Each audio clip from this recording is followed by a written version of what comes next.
Bismillahirrahmanirrahim. Assalamualaikum warahmatullahi wabarakatuh. Alhamdulillahi rabbil alamin. Wassalatu wassalamu ala ashrafil anbiya'i wal mursalin Sayyidina Muhammad wa ala alihi wa ashabihi ajma'in. Wala hawla wala quwwata illa billahil aliyyil azim. Rabbi shrah li sadri wa yassir li amri wahlul 'uqdatam min lisani yafqahu qawli wa ba'd. Para pemirsa, para santri Wusto 1, alhamdulillah pada pagi ini kita bisa bertemu kembali dalam kajian ilmu tauhid. Dalam hal ini kita akan menggunakan kitab Hasyiyah Ad-Dasuki ala Ummil Barahin. Mudah-mudahan apa yang kita pelajari nanti akan menjadi ilmu yang bermanfaat. Amin ya rabbal alamin. Salawat serta salam mudah-mudahan tetap tercurah limpahkan kepada junjungan kita Nabi Agung Nabi Muhammad sallallahu alaihi wasallam. Para pemirsa, para santri dimanapun anda berada, rahimani wa rahimakumullah. Sebelum kita memulai kajian ilmu tauhid ini, marilah kita bersama-sama membacakan tawasul, membacakan surah Al-Fatihah terkhusus kepada musannif. Mudah-mudahan kita semua dilimpahi oleh Allah Subhanahu wa taala rahmat, hidayah dan maunah. Ala hadiniya wa la kulli niyatin salihah ila hadratin nabiyil mustafa Muhammadin sallallahu alaihi wasallam wa ala alihi wa ashabihi ajma'in. Lahum minnal Fatihah.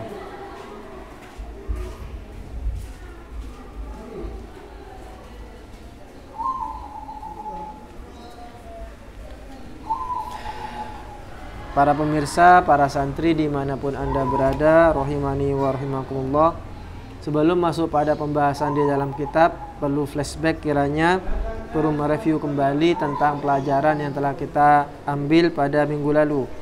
Kita katakan bahwa hukum itu ada 3. Hukum ada 3. Yang pertama adalah hukum syara'. Kemudian yang kedua adalah hukum hukum akal, dan yang terakhir itu adalah hukum adah. Hukum syara', kemudian yang kedua hukum akal, dan yang terakhir adalah hukum adah. Pada pembahasan hukum syara' itu ada 3 pembagian. Yang pertama adalah tolab, yaitu meminta. Tolab itu secara garis besar ada 2. Ada tolabul fi'li, ada meminta untuk melakukan sesuatu. Dan meminta ini ada 2 macam.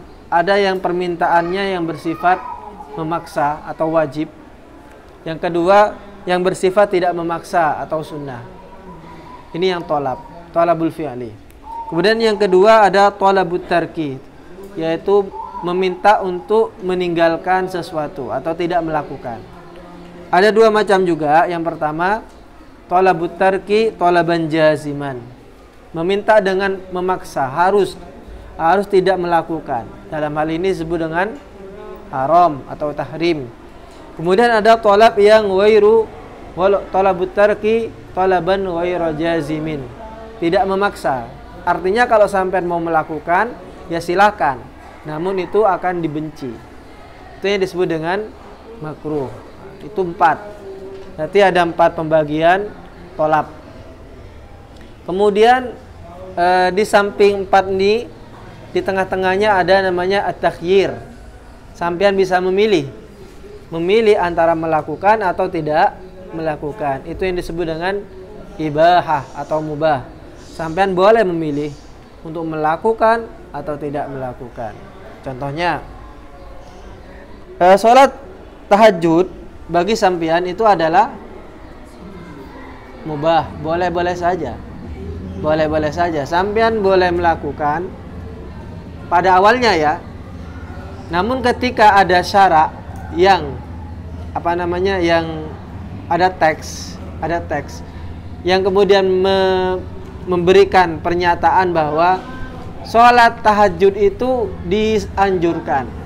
Sholat tahajud itu dianjurkan. Maka berubah hukumnya. Yang dulunya sebelum istilahnya itu sebelum teks itu datang, itu hukumnya mubah. Kemudian ketika teks datang, maka kemudian menjadi sunnah. Teks yang kita maksud adalah wa minal laili fatahajjad bihi nafilatan laka asa ayyab'atsaka rabbuka maqamam mahmuda. Dengan adanya teks ini maka kemudian berubah hukumnya menjadi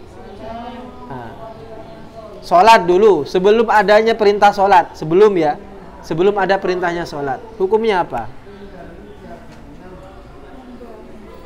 Mungkin bisa jadi mubah, mungkin bisa jadi mubah sebelum adanya perintah atau teks yang menyatakan bahwa sholat itu wajib. Ternyata kemudian ketika Rasulullah Isra Mi'raj, ketika Mi'raj ketemu dengan Allah, ada perintah untuk melaksanakan sholat. Ada banyak ayat yang memerintahkan kita untuk sholat. Wa aqimus sholat wa atuz zakah. Maka dengan adanya perintah itu maka kemudian sholat menjadi wajib.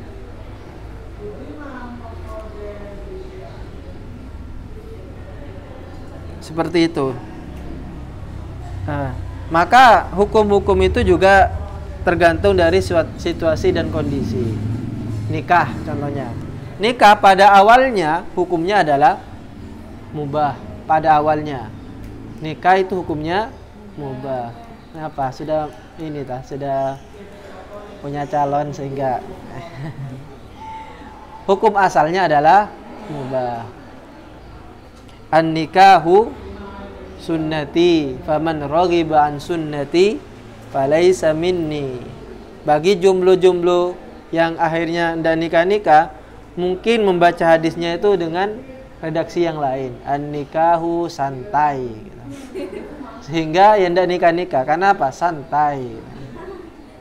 An-nikahu sunnati faman raghiba an sunnati falaisa minni. Hanya saja hukum nikah ini berubah ketika situasinya berubah. Contohnya seperti ini. Ketika ada seseorang yang dikhawatirkan apabila dia tidak menikah, maka dia akan terjatuh pada perzinahan. Maka nikah bagi dia hukumnya wajib. Sebaliknya ada seseorang yang dia niatnya itu menikah hanya buat main-main saja. Buat main-main saja. Ya hanya si penting sudah nikah dengan seseorang itu, kemudian akhirnya melakukan hubungan suami istri, habis itu saya niat cerai habis itu. Nah, nikah yang demikian itu, yang niatnya bermain-main, itu hukumnya haram. Lihatlah bagaimana perubahan status hukum dalam satu perbuatan yang sama. Berarti yang pertama adalah tolak, yang kedua adalah takhir, dan yang terakhir itu adalah wada'. Wada' itu artinya ditetapkan atau ditaruh sesuai dengan kondisi dan situasi. Contohnya seperti ini, sholat duhur. Sholat duhur ini hukumnya wajib atau tidak? Wajib. Nah, wajib dalam situasi tertentu. Situasinya apabila zawal. Dengan adanya zawal itu maksudnya matahari sudah berada pas di tengah kita. Itu zawal namanya. Ketika adanya zawal, maka menandakan masuknya sholat duhur. Dengan adanya zawal itu kemudian menjadi sebab masuknya sholat duhur dan menjadi wajib. Pertanyaannya, sampean mau sholat duhur, hukumnya apa? Wajib. Tapi kalau sholatnya di waktu subuh, ini yang disebut dengan wada', disesuaikan dengan situasi dan kondisi. Dengan adanya zawal tadi, dia menjadi sebab akan wajibnya sholat duhur.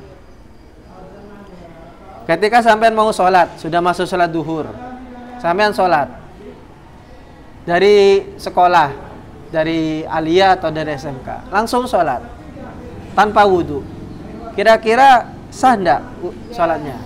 Kenapa? Karena wudhu merupakan syarat. Nah ini yang kita akan pelajari nanti. Wudhu merupakan syarat sahnya sholat. Meskipun dia tidak termasuk di dalam ritual sholat itu sendiri, dia berada di luar ritual sholat, hanya saja itu menjadi syarat. Dan sesuatu yang apabila tidak dilakukan dan menjadi tidak sempurna, maka menjadi wajib. Ma la yatimmul wajibu illa bihi fahuwa wajibun. Kayak begini contohnya. Sampean ingin pergi ke lantai 1. Lantai 1 sini ya, lantai 2 sini. Yang menjadi kewajiban sampean adalah datang ke lantai 2. Datang. Yang menjadi kewajiban sampean adalah datang ke lantai 2. Hanya saja bagaimana sampean bisa nyampe ke lantai 2? Lewat tangga. Pertanyaannya, tangga ini wajib atau tidak? Dengan adanya wasilah untuk nyampe kepada lantai 2 tangga ini, maka menjadi wajib. Meskipun sebenarnya ya tidak saya perintahkan kamu harus wajib atau lewat tangga, kan enggak ada perintahnya. Perintahnya hanya lantai 2. Kayak begitu juga salat juga sama. Yang diperintahkan itu hanyalah salat, aqimus shalah, bukan perintahkan tawaddu tsumma aqim, bukan, enggak ada.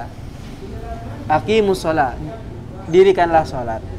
Hanya saja salat ini bisa sempurna, bisa sah apabila syarat-syaratnya terpenuhi. Itu yang disebut dengan syarat. Sama juga dalam sampai sudah wudu, sudah sholat, mau sholat, ternyata kemudian sampai punya feeling, loh saya kok kayaknya head ya. Nah, dalam hal ini sampean head mau sholat, kira-kira hukum sholat bagaimana? Bagi orang yang head tidak boleh. Kenapa? Karena head itu menjadi pencegah. Menjadi apa? Mani' namanya itu. Menjadi pencegah seseorang melakukan kewajiban sholat. Akhirnya nggak wajib bagi orang yang haid. Nah, ini yang disebut dengan wudu. Maka disesuaikan dengan situasi dan kondisi. Maka wudu itu ada 3. Yang pertama adalah sabab. Contohnya zawal tadi itu sebab. Yang kedua adalah syarat. Saya contohkan seperti wudu bagi orang yang mau sholat. Dan yang terakhir itu adalah mani', pencegah. Kita baca sekarang redaksinya di dalam kitab ini. Bismillahirrahmanirrahim. Qala al-musannifu rahimahullah wa nafa'ana bihi wa bi'ulumihi fid dharain amin. Wa amma asy-syartu fa huwa ma yalzamu min adamihi al-adam wa la yalzamu min wujudihi wujudun wa la adam li dzatihi. Wa amma asy-syartu lan anapun utawi syarat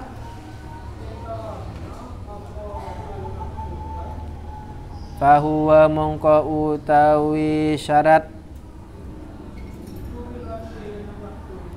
iku ma barang yalzamu kang wajib min adamihi saking ora ono nimma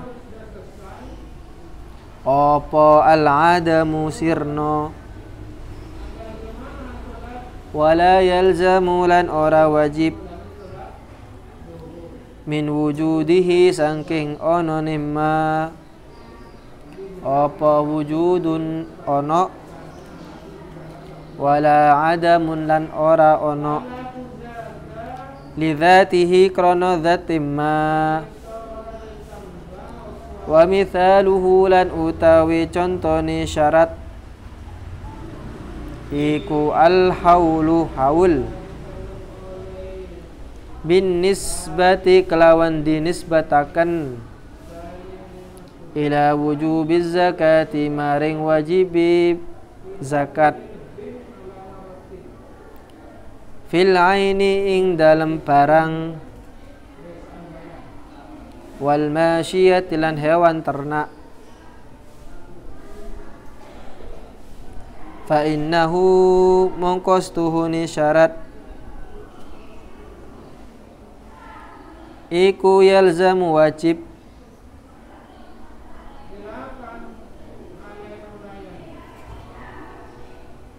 apa syarat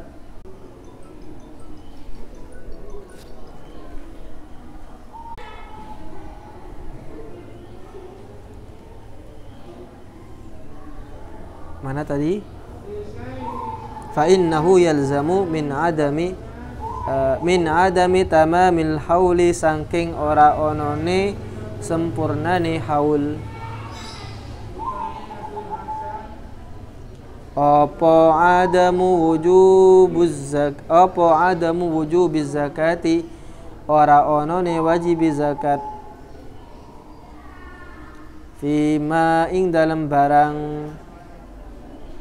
dzukira kang wis den sebut apa ma wala yalzamu lan ora wajib min wujubi tamamil hauli saking onone sempurnane haul apa wujubuz zakati wajib zakat wala adami wujubiha lan ora onone wajib zakat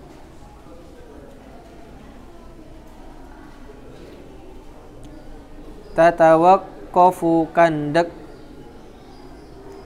apa wujubuz zakati wajib zakat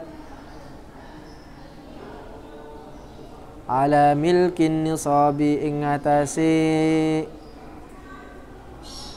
milik sak nisab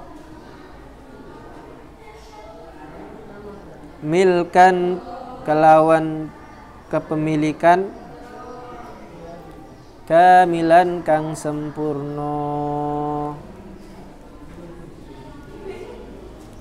Itu syarat. Syarat artinya fahuwa ma yalzamu min adamihil adam wala yalzamu min wujudihi wujudun wala adam. Syarat adalah sesuatu yang apabila dia tidak ada maka sesuatu yang lain itu tidak ada. Contohnya seperti tadi itu.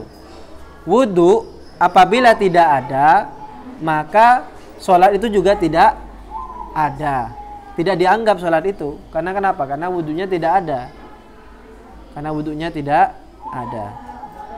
Wala yalzamu min wujudihi wujudun wala adam. Tetapi adanya wudu itu tidak harus tidak mengharuskan adanya sholat dan ketidakadaannya. Artinya kita wudu itu bukan hanya untuk sholat saja, gitu maksudnya. Adanya wudu, kan banyak orang yang wudu. Oh, tidak apa-apa, tidak apa. Kan banyak, untung ya, dijaga sih. Kan banyak orang yang wudu, tapi dia tidak sholat. Artinya apa? Artinya wudu itu hanya sebagai kunci saja. Sebagai kunci untuk bisa membuka apa yang dinamakan dengan sholat. Namun dengan kunci itu kemudian tidak lantas kemudian sholat itu menjadi ada. Paham maksud saya ya? Contoh yang lain kalau di sini adalah haul. Haul itu artinya apa? 1 tahun bagi orang yang mau zakat, baik itu zakat benda ataupun zakat hewan ternak. Dagang, satu misal orang berdagang. Orang berdagang itu bisa mengeluarkan zakat atau wajib mengeluarkan zakat apabila memenuhi syarat. Salah satu syaratnya adalah haul, harus 1 tahun. Jadi kalau dia mau mengeluarkan zakat sedangkan belum 1 tahun, masih 1 bulan dia berbisnis, buka toko, mau bayar zakat, apakah wajib zakatnya? Tidak. Kenapa? Karena salah satu syaratnya tidak terpenuhi. Sudah terpenuhi 1 tahun, syaratnya 1 tahun sudah. Hanya saja kemudian dia tidak sampai 1 nisab. Apakah zakatnya menjadi wajib? Tidak. Nah, itu maksudnya wala yalzamu min wujudihi wujudun wala adam. Itu syarat. Jadi syarat itu hanya sebagai kunci yang ada di luar, namun dia menjadi penentu akan sahnya atau sempurnanya sesuatu itu. Paham maksud saya ya? Ya. Contohnya seperti ini. Kalau dalam kehidupan kita sehari-hari, sesuatu yang menjadi syarat santri apa kira-kira? Syarat menjadi seorang santri.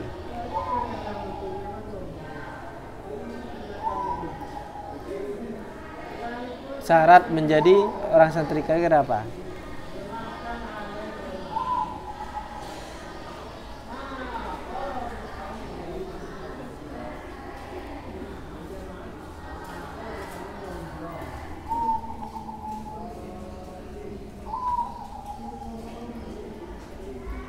Syarat menjadi santri? Ya. Daftar terlebih dahulu. Ya, bisa jadi. Daftar terlebih dahulu. Daftar terlebih dahulu. Nah, setelah dia daftar, ternyata kemudian dia tidak melanjutkan. Apakah dengan adanya pendaftaran tadi kemudian mewajibkan dia istilahnya itu menjadi santri? Paham maksud saya? Agak bulat ya.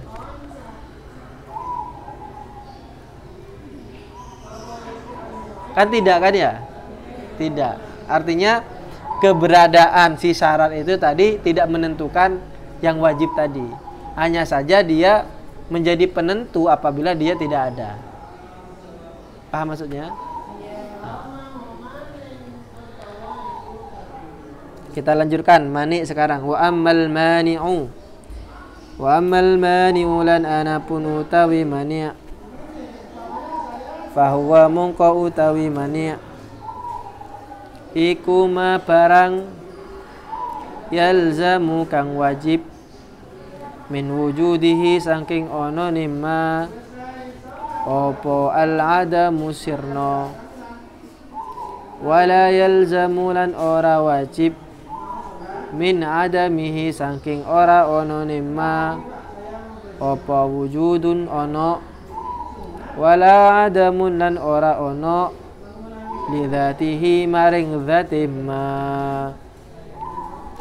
mithaluhu tawi contone mani' iku al haidu haid fa innahu mungkostuni haid iku yalzamu wajib min wujudihi saking onone haid apa adamu wujubis salati ora onone wajibis salat. Masalan ing dalam umpamane. Terlalu cepat? Maksudnya biar banyak ininya. Wala yalzamu lan ora wajib min adamihi saking ora onone haid apa wujubus salati wajibi salat wala adami wujubiha lan ora onone wajibi salat li tawakkufi wujubiha krono kandeki wajibi salat ala asbabin ing atase pira-pira sebab ukhra kang liya qad tahsulu kadang-kadang hasil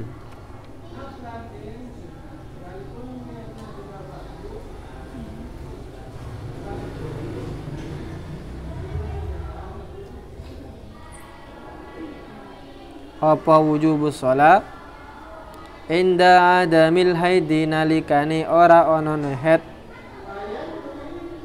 waqad la tasululan kadang-kadang ora hasil fa kharaja moko metu laka maring sira min hadza saking ikilah keterangan anna sababas tuhuni sebab iku yu'athiru ngelapeti apa sebab bitarfaihi kelawan rung pucuke sebab akni ngarepaken ingsun tarfai yaiku rung pucuk tarfai wujudihi yaiku pucuk onone sebab wa adamihi lan ora onone sebab wa syartu lan utawi syarat iku yu'athiru ngelapeti apa syarat bitarfi adamihi kelawan pucuk ora onone syarat Fakot mongko bloko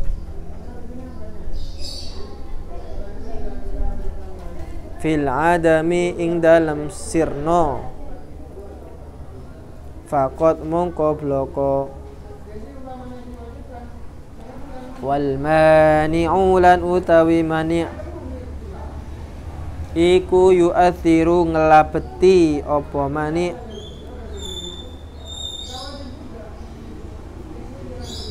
bi tarfi wujudihi kelawan pucuk ana ne mani' fakot mongko bloko fil adami ing dalam sirno. Fakot mongko bloko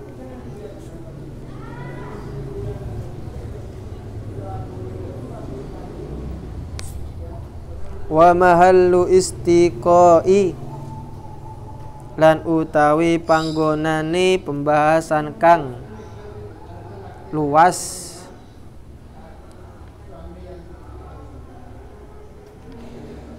ma barang ya ta'allaku kang gumantungan apa ma bimabahithil hukmi kelawan pira-pira pembahasan hukum asyar'i kang bangsa syara' iku fil usuli ing dalam ilmil usul. Terakhir yaitu mani'. Mani' seperti yang kita katakan tadi adalah mencegah adanya sesuatu itu, maka kemudian mencegah menjadi faktor ketidakwajiban akan sesuatu tadi. Contohnya sholat tadi. Sholat hukumnya wajib. Hanya saja ketika adanya haid, maka dia menjadi mani', menjadi pencegah kewajiban sholat.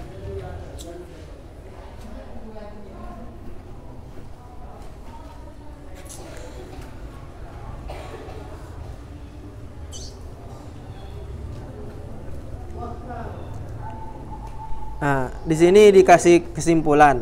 Jadi dari tiga itu tadi, yang pertama adalah sebab, yang kedua adalah syarat, yang ketiga itu adalah mani'. Itu kesimpulannya seperti ini. Sebab itu dia memiliki athar atau keterpengaruhan dengan dua lini sekaligus. Lini ada dan lini tidak ada. Sebab itu. Contohnya seperti ini. Sebab adanya zawal itu menandakan wajibnya sholat duhur. Sebab tidak adanya zawal itu menandakan tidak wajibnya sholat duhur. Artinya sama-sama mempengaruhi. Adanya zawal, tidak adanya zawal itu mempengaruhi. Sekarang yang syarat. Kalau syarat itu hanya mempengaruhi kepada yang ada saja. Adanya syarat itu mempengaruhi mempengaruhi sesuatu tadi itu. Contohnya seperti ini. Adanya haul itu kemudian menjadi syarat wajibnya bayar zakat.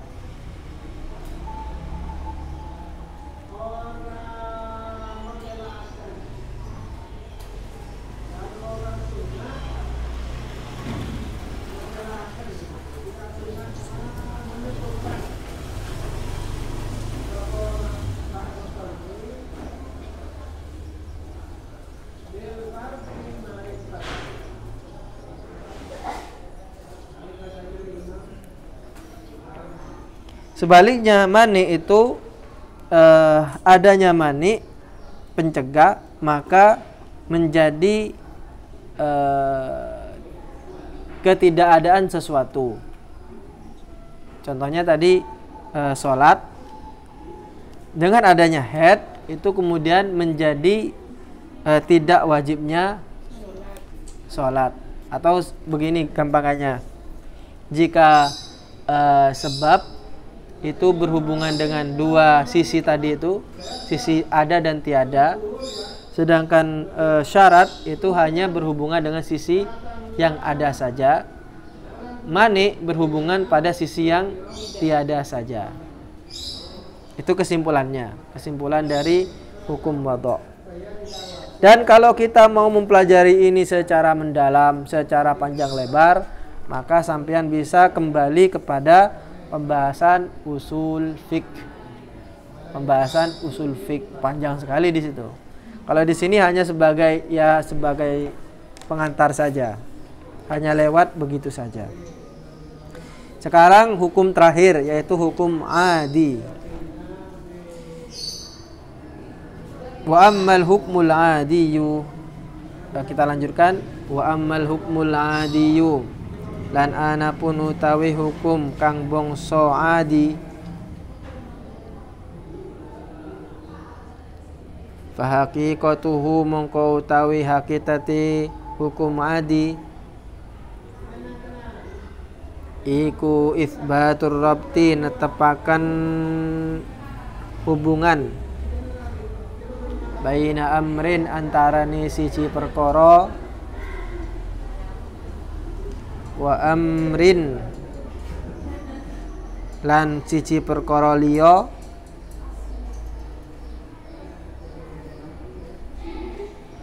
wujudan kelawan hubungan ono au adaman utawa hubungan ora ono biwasitati tikraril qur'ani kelawan perantarane ngulangi Quran bainahuma ing antarane amrin wa amrin alal hissi ing ngatasi panca indra. Mithalu dzalika utawi contone mengkono-mengkono al hukmul adi iku al hukmu hukum ala nari ing ngatasi geni bi annaha kronos tuhuni annar iku muhriqatun ngobongaken. Fahadha mongko utawi iki iku annaru bi annaha muhriqah iku hukmun hukum adiyun kang bangsa adi id ma'nahu tegese maknane anna hukmul adi annal ahraqa stuhune ngobong annal ahraqa stuhune ngobong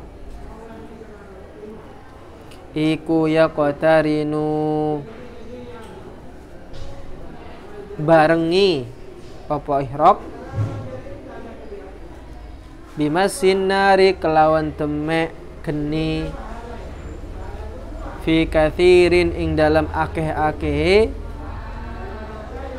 minal ajsami saking pira-pira jisim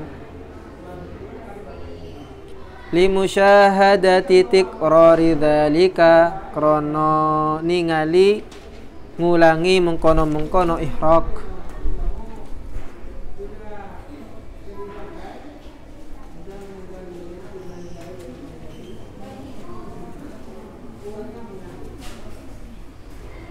alal hissi ing ngatasi panca indra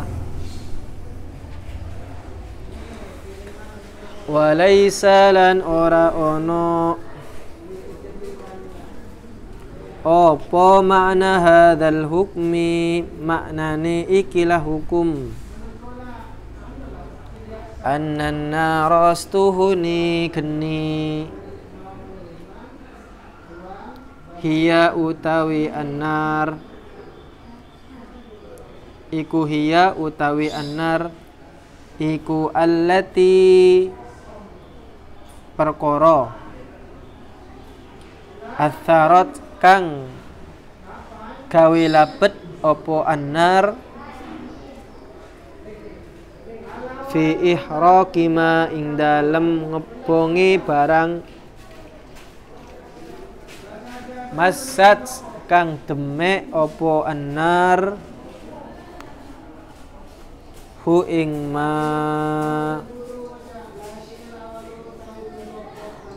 mathalan ing dalam umpamane au fi taskhinihi utawa ing dalam manase ma.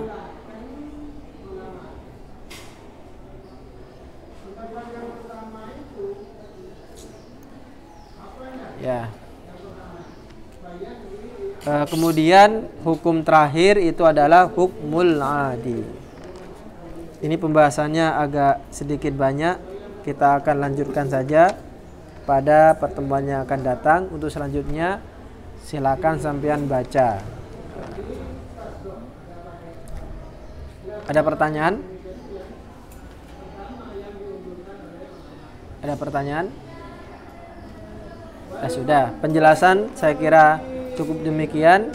Selanjutnya kita akan baca bersama-sama. Wallahul muwaffiq ila aqwamit thoriq. Assalamualaikum warahmatullahi wabarakatuh. Silakan dibaca. Tersita.